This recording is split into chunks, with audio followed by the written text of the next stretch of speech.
สอบอะไรเนี่ย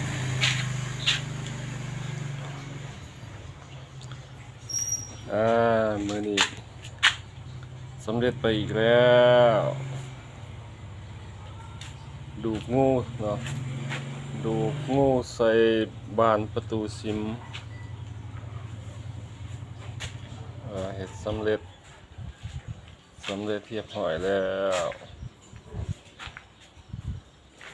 ยังจะไปส่งเจ้าภาพเพิ่นเนาะ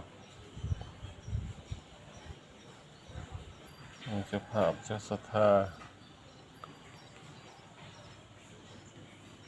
ผู้ที่เพิ่นให้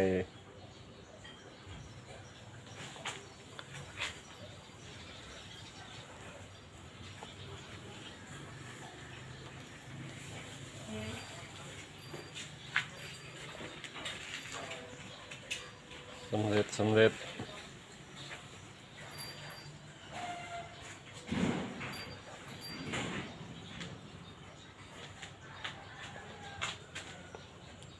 ใครต้องการอยากคัดแกะสลักยิงลายรูปต่างๆติดต่อได้เนาะ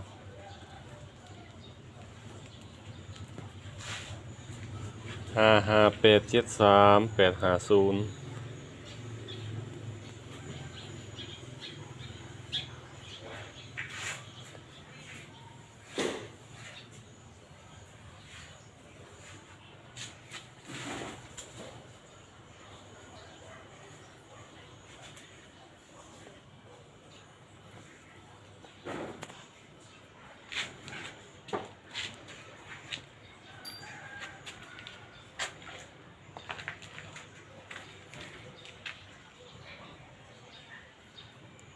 โอเคสำเร็จสมบู